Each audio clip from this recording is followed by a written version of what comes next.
Hello everyone, this is Ace Wagmare, Department of Mechanical Engineering, YV Patil Polytechnic, Akurdi, Pune. So in today's session, we'll see high pressure boiler.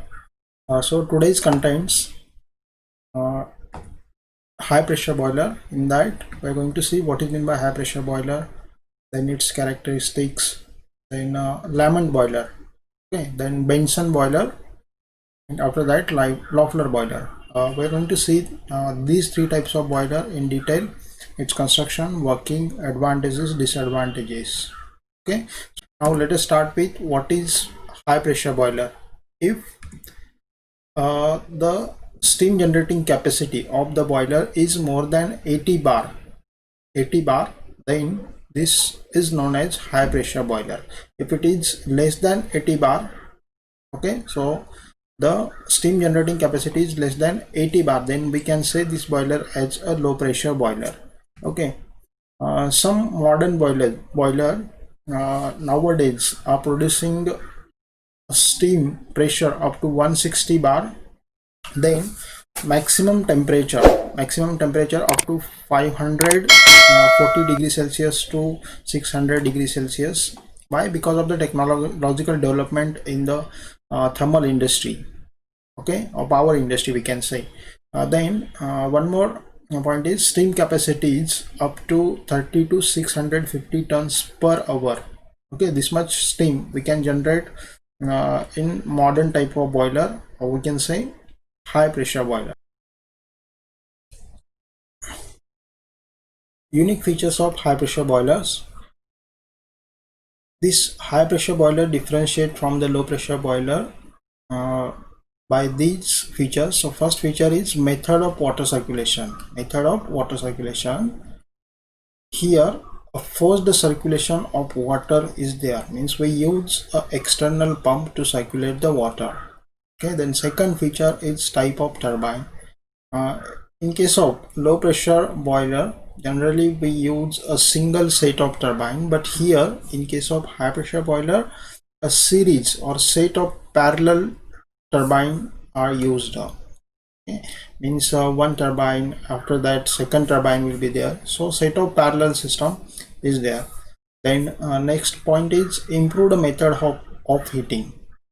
Okay, so what happens when we increase the velocity of flowing water, then there will be a high rate of heat transfer. Okay, so this principle is used in case of high pressure boiler to increase the heat transfer rate. Okay, then next is compactness. High pressure boilers are compact. Why? Because we use large number of small size tubes and number of pass are used, which increases the heat transfer area, hence size and weight of the boiler is reduced. Okay, so these are the unique features of the boiler. Method of circulation of water, that is forced circulation. Type of turbine is set of parallel system. Then improved method of heating. Method of heating in the sense, yes, water velocity is more. Then compactness. Okay, number of tubes are used. So these are the unique features which differentiate the high pressure boiler from the low pressure boiler. Next point is advantages of high pressure boiler over conventional boiler. Due to forced circulation of water, evaporative capacity of boiler is increased and size of drum is reduced. Okay, then a smaller diameter tube are used, which increases the heat transfer rate and reduces fuel consumption. This is second advantage. Then second, pressurized combustion is used, which increases the rate of firing of fuel, thus increasing the rate of heat release. What is meant by pressurized combustion? Pressurized combustion in the sense of forced air is sent into the combustion chamber, then this combustion is known as pressurized combustion. Okay, then next point is the boiler is compact and hence less floor space is required. Okay, due to high velocity of water through tubes, the scale formation tendency is eliminated. So what is meant by scale formation? Or one more term is there, sludge formation. Scale is nothing but hard layer inside the boiler water tube, inside the water tube or boiler cell. Then this is a scale. And what is meant by sludge? If the layer formed inside the water tube, or we can say boiler cell, then that layer is known as sludge formation. Okay, so how that scale formation and sludge formation takes place, or why that sludge formation or scale formation takes place? Because some impurities or sediments present inside the water, these impurities or sediments will form a layer inside the water tube. Okay, so that forms the scale formation or sludge formation. If that layer is very hard, then we can say it as a scale formation. If the layer is very soft, if it is easily removable, then it is known as sludge formation. So due to high velocity of water here through the tubes, the scale formation tendency is eliminated. Okay, then next point is, due to uniform heating of all parts, there is a less chances of overheating. Okay, then high pressure and temperature of steam lead to increase the plant efficiency. Then the steam can be raised quickly to meet the variable demand, or we can say a fluctuating demand of electricity is there, then we can fulfill that demand also. A very rapid start from cold is possible. Okay, in weather condition or irrespective of any environmental condition, we can start the boiler very within a very short period of time. Okay, so these are the advantages of the high pressure boiler. Now we'll see some high pressure boilers. So first boiler is Lamont boiler. This Lamont boiler was invented by Walter Douglas Lamont in 1918. Types of boiler means, this Lamont boiler we can say it as a water tube boiler, a forced circulation type, and this is a high pressure boiler. Why it is high pressure? Because it generates the steam more than 80 bar. Then steam generating capacity of the boiler is about 40 to 50 tons per hour, and the pressure generated is about 120 atmospheric. Okay, and the temperature generating capacity of the Lamont boiler is 500 degrees Celsius or more than that also. Then its working principle, this Lamont boiler works on the principle of forced circulation of water. Why the forced circulation of water is important? To increase the heat transfer rate. Means we send the water with very high velocity through the tubes, then there will be a high rate of heat transfer. Okay, so on this principle this Lamont boiler works. Now we'll see important components and construction. Okay, in this diagram, this is actually a image of the Lamont boiler. Okay, now we'll see first its components or construction, and after that we'll see its working, right? So first component in the Lamont boiler is a feed water pump. Okay, then next component is radiant evaporator, then convective evaporator. Actually three modes of heat transfers are there: conduction, convection, and radiation. So here it is, the heat transfer takes place between the water and the flue gases is of radiant type. Okay, and here it is a convective heat transfer is there. Then this evaporator is known as convective evaporator, and here it is a radiant evaporator. Now next important component is the boiler drum or steam separating drum. Steam separating drum. Then after that, next component is the superheater. Okay, superheater is there. After this there will be a turbine, then generator. Okay, and here this is a feed water pump. After this, here it is economizer is there. Okay, economizer. function of the economizer is to preheat the water before sending it into the combustion chamber. Okay, before sending into the we can say evaporator. So this is economizer. Then one more important component is the air preheater. And this is the outside wall of the boiler, Lamont boiler. Right, generally the outside wall is made up by the brick material. Okay, and here it is, blower is there. Okay, blower means we can take the atmospheric air inside the air preheater by using the blower. Okay, now we'll see its working. Okay, now we take the water from the hot well, or we can say a water sump. This water we first heat in the economizer by taking the heat from the flue gases. Okay, actually the burning of the fuel takes place here and the flue gases moves in the upward direction. Now in the path of that flue gases, here economizer is located, and through which we are sending the cold water. This cold water absorbs the heat from the flue gases, and this water becomes hot, and we send this hot water through this circulating pump or feed water pump inside the radiant evaporator.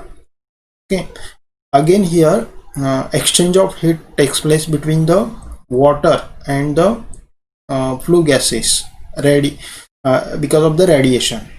Okay, then here this water is heated and converted into saturated steam. Okay, or mixture of water and water vapor, and again we send this mixture through these convective evaporator tubes, where the exchange of heat takes place again, and this mixture become again saturated type. Okay, and this convective evaporator is also located in the path of flue gases. Now this saturated mixture is we can send it into the boiler drum or drums, steam separating steam drum. Okay, where the separation of the water and steams takes place. Okay, and then this water again we circulate by using this circulating pump inside the radiant evaporator. Okay, now next point is, after separation of the water and steam, this steam we send it into the superheater. Where the exchange of heat takes place between the saturated steam and the flue gases. Okay, and this saturated steam becomes superheated, and this superheated steam we can use for the power generation purpose. Okay, you can see here all these components, means this evaporator, this superheater, economizer, these three components are located in the path of flue gases. Okay, so in this way the Lamont boiler works. Now along with all these components, one more component is there, air preheater. Okay, function of the air preheater is to preheat the air which is required for combustion chamber. Okay, so before sending it into the combustion chamber, the air is first heated by using the air preheater. So we take the atmospheric air by using the blower here. This air preheater is also located in the path of flue gases. It absorbs the heat from the flue gases, and this air becomes hot, and we can send it into the combustion chamber. So because of that, what happens, the amount of energy required to burn the fuel will be less because of the preheating of the air, right? So in this way the Lamont boiler works, and these flue gases we release into the atmosphere. Okay, so this is the working of the Lamont boiler. Then next point is advantages and disadvantages of the Lamont boiler. Now see here, first advantage of the high pressure of the Lemon boiler is high pressure boiler. Okay, generally high pressure boilers are used for power generation purpose. Then next is flexible in design. Okay, means we can change or we can make modification in the boiler design. Then easily start, you can start it easily. Then higher heat transfer rate of heat transfer is high. Why? Because forced circulation of water is there. Then reassemble in natural circulation. Okay, we can convert this forced circulation system into natural circulation easily. So these are the advantages. Now next point is difficulties, or we can say disadvantages of the lemon boiler. Okay, so first difficulty we face while using the lemon boiler is the deposition of salt and sediments on the inner surface of water tubes. Okay, means scale formation or sludge formation takes place at the inner surface of the water tubes. So because of that, what happens, the rate of heat transfer may decreases. Okay, so this is first difficulty or disadvantage. The next is there also formation of bubbling at the inner surface of the water, means bubbles may forms inside the water tube surface. Okay, and because of this also it increases the heat flow resistance, means rate of heat transfer will reduce. Okay, so these are the disadvantages or difficulties, right? So this is all about the lemon boiler, means construction, working principle, advantages, disadvantages. Okay, then next type of boiler is Bunsen boiler. Okay, this is also a high pressure boiler. Here some characteristics of the Bunsen boiler. It is invented by Mark Bunsen in 1927. Okay, this boiler comes under the category of high pressure boiler. It is a forced circulation boiler, once through and water tube boiler. Means this is a water tube boiler and once through boiler. Once through boiler in the sense no drum is there. Okay, or water drum, no water drum is there to store the water. So instead of that, at the starting we send the water, and then at the end of the system will get the superheated steam. Means in the single stroke or single pass of the water, we obtain the high pressure high temperature steam, that is superheated steam. Okay, so this is important point which differentiate the Bunsen boiler from other type of high pressure boiler. It is a drumless boiler. Okay, then next point is pressure generated by the Bunsen boiler is up to 350 bar, okay, or more than that. Then its working principle, this boiler works on the basic principle of critical pressure of water. Okay, means it works on very high pressure. This is the diagram. Now we'll see its construction and working of Bunsen boiler, right? As I have told, it is a drumless boiler, means no steam separating drum is there. Instead of that, this is a single pass boiler. Single pass in the sense at one end we send the water and at other end we get the superheated steam, right? So this is a single pass boiler, high pressure boiler. Now see first component. This is a feed pump or feed water pump. Then this is a economizer. Economizer is placed in the path of flue gases. Function of the economizer is to preheat the water before sending it into the combustion chamber or evaporator. Okay, then after this, here it is a radiant evaporator. Next component is radiant evaporator. It is placed inside the combustion chamber.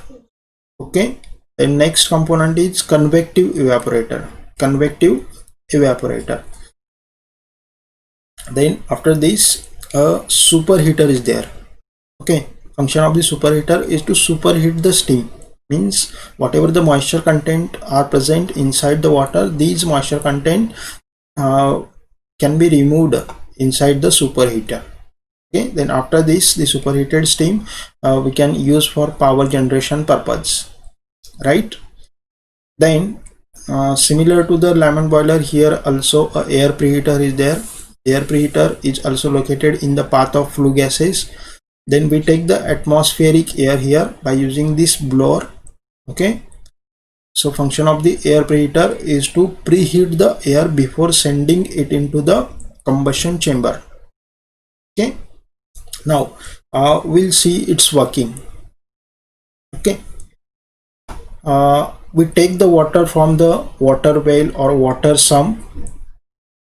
Then this cold water we send it into the economizer, where the preheating of the water takes place. Because of the preheating of the water, the energy required or fuel required to heat the water will be less.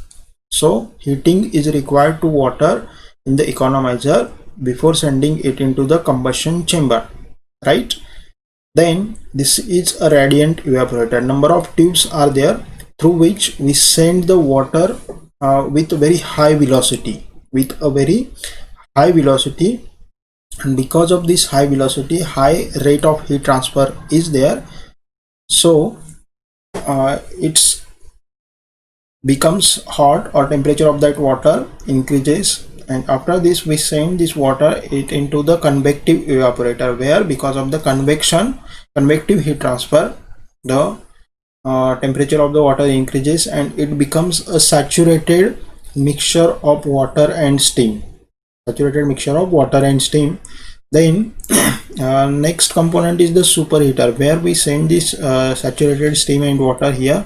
This saturated steam becomes a superheated steam, and then this superheated steam we can use for power generation purpose, right? So in this way the Bunsen boiler works. Now I think you understood what is meant by once through boiler. Why it is known as once through boiler? Because we send the water here and then no drum is there, separating drum is there. Instead of that, here it is single pipe is used to obtain the superheated steam, right? So this is Bunsen boiler. Now we'll see its advantages and disadvantages, right? So first is the Bunsen boiler does not use water steam separator, which reduces the total cost of boiler, right? As drum is absent, so overall cost of the boiler decreases. Then the boiler can transport easily from one station to another station. Why? Because here it is drum is not present, so we can easily transport from one place to other place. Then it is economical and have higher efficiency. The boiler can use over the pressure above 350 bar, means we can generate a pressure more than 350 bar without changing the evaporator, right? This can be start easily and can reach its maximum load capacity within 10 minutes. It means irrespective of any environmental condition, we can easily start the boiler, okay, within a very short period of time. So all these are the advantages of the Bunsen boiler. Then next is disadvantages. Danger of overheating. We are not using here steam separating drum. Instead of that, single pipe is there, and because of this chances are there overheating of the water tube takes place. This is a disadvantage. Then second disadvantage is salt deposition and sediment on the inner surface of the water tube. Okay, that is a sludge formation or scale formation may takes place, right? Then next type of boiler is Loeffler boiler.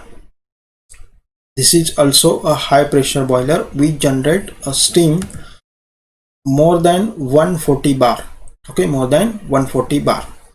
Now we categorize this boiler as a high pressure boiler. forced circulation water tube boiler. Okay, circulation of the water is by using an external pump, not by natural circulation. Okay, so this is high pressure forced circulation water tube boiler. Then generating capacity 100 tons per hour, means every hour it can generate 100 tons of steam. Okay, then pressure is above 140 bar. Then working principle, this boiler working principle is to evaporate the feed water by the use of superheated steam from the superheater. Okay, so what is working principle of the Loeffler boiler is some amount of superheated steam is used to preheat the water. Okay, some amount of superheated steam is used to preheat the water, or we can say evaporate the water in the steam separating drum. Okay, steam separating drum. So this is a basic working principle of the Loeffler boiler. Now we will see its construction and working in this diagram. Now this image shows a Loeffler boiler, right? Loeffler boiler. First we will see its component and then we will see its working, right? So this is we'll start from this point. This is a feed water pump. Okay, feed water pump. This coil is the economizer. This economizer is placed in the path of flue gases. Okay, in the path of flue gases. This blue color part is the chimney. Okay, so through the chimney we send the flue gases. So this is the path of the flue gases, and in that we have placed the economizer. Then after this, here it is a mixing chamber or steam separating drum. This is a steam separating drum or mixing chamber is there. Then next component is the superheater. Radiant superheater is there. Radiant superheater. Then next component is convective superheater. It is not evaporator. See here, generally in combustion chamber, in case of that previous boiler, there was a evaporator, but here it is superheater is there. Okay, radiant superheater in the combustion chamber, and in the path of flue gases, here it is a convective superheater, right? Then next component, here it is a turbine. High pressure turbine is there. High pressure turbine is there. Then next component is, here it is steam reheater. Steam reheater. After this is a low pressure turbine. This is a low pressure turbine. Okay, so how many turbines are there? Two turbines. One is high pressure turbine and second one is the low pressure turbine. Now next one more component is air preheater. Okay, air preheater. This one is combustion chamber. This one is combustion chamber. Here it is combustion of the fuel takes place, and these flue gases flow through this path, right, in the chimney and then again into the atmosphere, right? So this is the basic construction of the Loeffler boiler. Okay, by just a simple observation you will find this diagram difficult, but you just see this video once again, then you will get its idea. Okay, construction of the Loeffler boiler. Now we'll see working of the Loeffler boiler. First of all, we take the cold water from the water well or water sump. Okay, by using this feed pump, then this cold water enters into the economizer coil or economizer pipe. This economizer is placed in the path of flue gases. These flue gases transfer the heat to that cold water. This water becomes hot. Okay, temperature of the water increases, and then this water we send it into the mixing chamber or steam separating drum. Okay, where this water again heated. Why? because of the steam. Some steam we take here for for heating the water, okay, which is coming from this side. Okay, means near about 35%, not 65 here. Here it is a 35% steam we have taken here to heat the water, and this water becomes saturated steam. Okay, this water becomes saturated steam. This saturated steam, we send it into the radiant superheater, which is located in the combustion chamber, right? Means in combustion chamber we are not sending a water through the pipe, we are sending a saturated steam here. So this is a radiant superheater. Here it is a superheating of the steam takes place. This superheated steam again send it into the convective evaporator. This convective evaporator coil is placed in the path of flue gases, okay, where the exchange of heat takes place between this superheated steam and the flue gases. Okay, again it becomes more superheated. This superheated steam we send it towards the turbine, but 65% steam is sent towards the high pressure turbine and 35% steam is sent towards the mixing chamber. Okay, for what purpose? For heating the water, in this drum, and 65% steam is we are using for power generation purpose in the high pressure turbine. Okay, now we are sending this 65% steam by from this turbine. Then here it is, one more component is placed in the path of flue gases through which a exit or outlet of the turbine is connected. So this steam is again reheated here in the reheater. This steam is again reheated here in the reheater, and then this reheated steam we send it into the low pressure steam turbine, right? Low pressure steam turbine. Again this pressure energy is converted into mechanical energy and we can generate the electricity here. Okay, so here total 2 turbines are used. This is first high pressure turbine and this is a second low pressure turbine. Okay, then next component is the air preheater. Okay, so function of the air preheater is to take the atmospheric air and preheat the air. Why? Because it is placed in the path of flue gases, and this preheated air we send it into the combustion chamber, right? So in this way the Loeffler boiler works, right? I hope you understood the working of the Loeffler boiler. Now next point is advantages of Loeffler boiler. First advantage, the evaporator tubes in this boiler carry superheated steam, therefore there is no salt deposition on the surface of tube. Okay, so what is the meaning of this? In this diagram, the evaporator tubes are carrying the saturated steam, or we can say superheated steam, here and here. So there are low chances of formation of this scale. Okay, so this is a first advantage. Okay, no salt deposition on the surface of the tube. Then next point is compact in design, right? Compact in design. Then high steam generating capacity, suitable for marine application.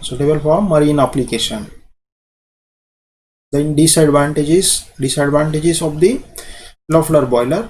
First disadvantage is bubbles are formed at inner surface of the tube, which reduces the heat transfer. Okay, some bubbles may form inside the tubes. Then evaporating drum is used, which increases the cost of boiler. Evaporating drum means that mixing chamber, right? That mixing chamber, this mixing chamber increases the cost of this type of boiler. So today we studied what is meant by high pressure boiler, then Lamont boiler, Benson boiler, and Loeffler boiler. Okay. So thank you very much for watching this video. Like, share and subscribe this